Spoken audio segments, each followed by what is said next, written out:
welcome to this video, and today I'll be talking about my training for the Great Trek 2023 Half Marathon, which I ran in 1 hour and 37 minutes. So stay tuned and I'll be giving a detailed mini documentary on how my training went and a little bit of my reflections about it. So let's get into it. The main reason I wanted to run this race was to prepare for the BMO Marathon, which will be my first marathon that I run coming up this May.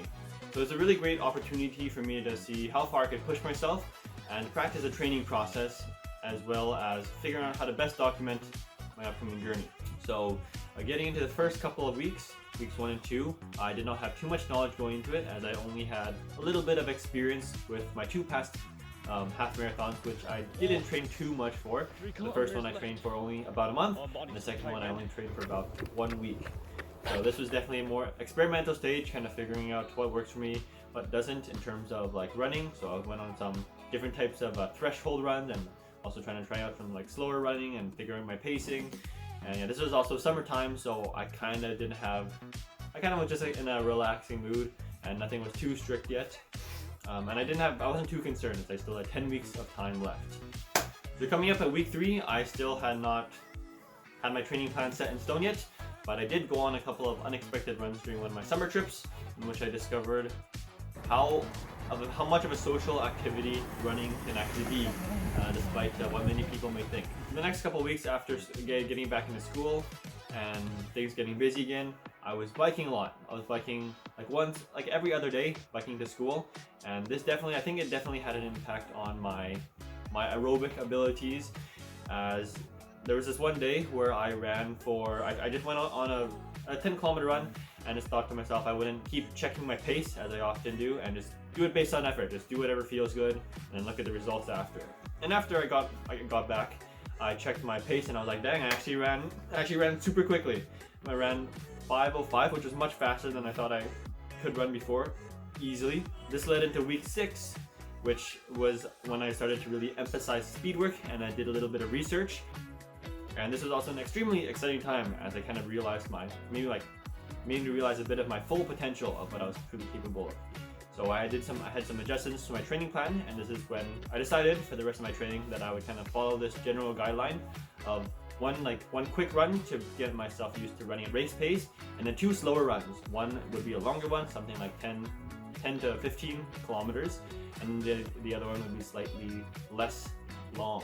And the slow ones were both to increase my mileage, which is apparently a really good thing to do when you're running. And during this time I also got used to running in the rain, as you can see from this fun time that I had, this 14 Survived kilometer 14 kilometers in the rain. It was a little bit painful, but I'm all okay now. Nice and wet. And then for the next couple of weeks, I only had 4 weeks left to try to train to be able to sustain my race pace effort for triple the distance of what I had been capable of up to that point.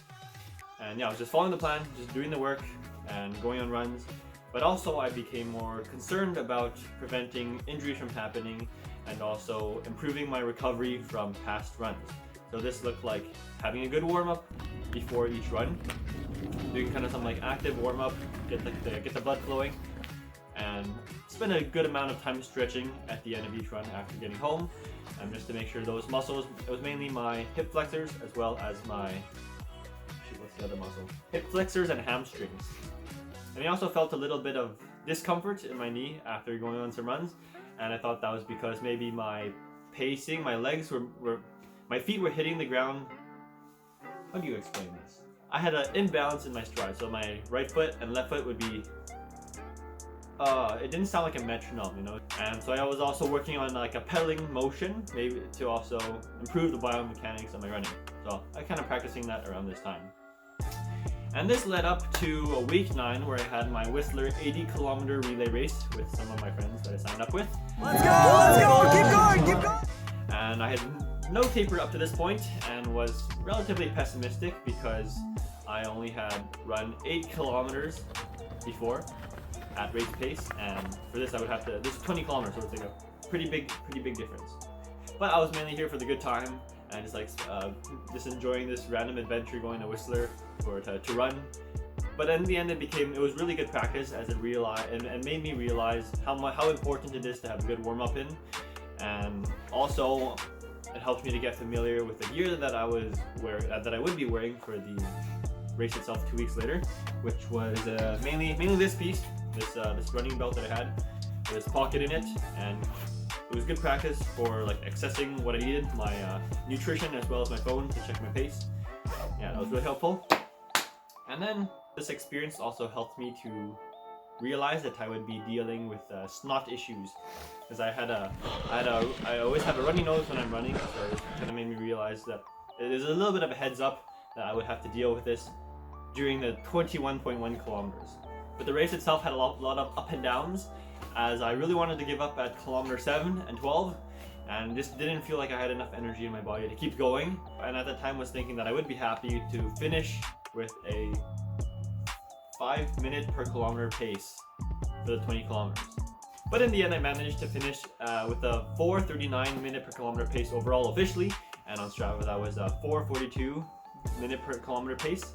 And my team ended up finishing 3rd place in our division, which is very exciting for us. And I'm also super happy, especially considering that I only had 4 hours of sleep the night before, which I do not recommend. But anyways, for the next 2 weeks, this was a time of tapering and getting myself ready for race day, which included continuing to simulate race day environment, which was making sure I didn't have any issues with my thermal wear and making sure I was warm enough the actual day, as it was quite cold, as we will soon see. And for the couple of days leading up to race day, I did not really have a specific diet, and that didn't seem to impact me too much. But I was feeling quite prepared to go into the race, mostly because of the previous race that I had already done, which I had run really close to race pace on a relatively difficult course with like 300 meters of elevation. Leaving home and a race starts in 30 minutes. But the race itself turned out to be very surprising in many ways. So first of all, despite waking up at 6:30, 2 hours before the race, which was at 8:30, I showed up at the race at 15 minutes before the race started, which did not give me a lot of time to properly warm up, and it was also I was just not very prepared on the morning. So here I am at the start line. I'm pretty excited. It's just to run the race, and it was also beautiful weather, so I couldn't really complain.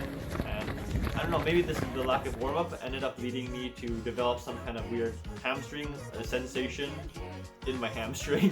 So despite going slow initially, I had this really weird feeling. It was like, I don't know if maybe it was a cramp, but it started at around kilometer 2, and this was super discouraging, seeing like the pacer that I was trying to follow, the 4:40 minute per kilometer pacing group.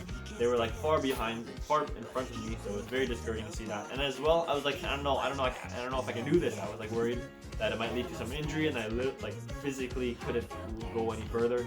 But I don't know how it happened. I somehow held on. In the end, I just kept following the people next to me. It was very, very helpful seeing all those people on the course.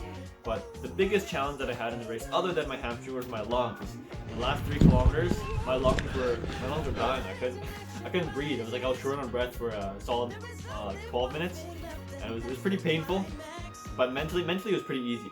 Yeah, I don't know why it was surprisingly easy, but my body was also physically doing good, which was a good sign, as maybe it means that I planned my nutrition right. I was distributing the nutrition bars I had with me, along with the chocolates that I had every couple of kilometers after like the 10 kilometer mark. That seemed to keep me pretty well fueled. The last couple of kilometers I managed to push through, just going consistently, churning it through that last final hill, and I managed to finish at 1 hour 37 minutes and 1 second, which breaking that down is a 4:36 minute per kilometer pace, and on Strava it gave me a 4:28 minute per kilometer pace, which put me in 3rd place for my division, which was very surprising, and I could only imagine that happening. And on top of that, I also smashed my 10 kilometer, 5 kilometer, and 1 kilometer personal best, which is also kind of insane considering that I ran 21.1 kilometers and still managed to do well in all the small categories. And yeah, and on top of that, I was also not sore the next day at all, and managed to play hockey. To recap all of that, I ran 296 kilometers over 11 weeks with 2 pairs of shoes. So I use this pair of these pit of old beat up runners that I had lying around for most of my easy runs, just for getting the mileage in. And then for kind of like faster, like tempo runs and quick runs, I use these pair of shiny bright Saucony endorphin speeds, which I really like, especially the colors and the fitting overall is great. And I'm also super thankful that I had no major big hiccups that I had to deal with, other than like small scheduling things. I didn't really have any issues with chafing or blisters, or also any really minor injuries. Yeah, and I also had a super unexpected highlight of this training process, which is that I learned to love running. As crazy as it seems, voluntary running. I would always look forward to like going on runs, as I think it was just a really good place for me to like clear my mind, just follow the course that I wanted to do, put in the kilometers, and just clear my mind and stop thinking about school and all these other things.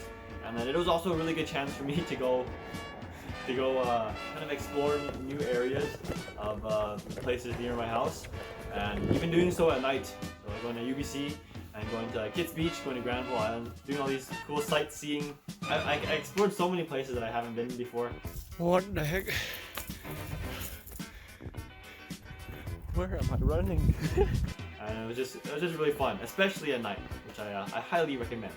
We're at the bus stop. It's 9:42 p.m. 16 kilometers ish. Going to run around UBC and see what happens. It's going to be a good time. In conclusion, I'm feeling pretty prepared to run BMO, although I do need to do a little bit more research and a little bit more adjustment, as well as just training for it overall. And I feel like I've come a pretty far way since my Great Trek 2022 of last year, after which I did not want to run again afterwards. I was only dragged into running again after some friends wanted to run a half marathon, and I decided to run. But anyways, that concludes my video. I really enjoyed this journey of training for this half marathon. Thank you for watching, and hopefully I'll see you in the next one after I run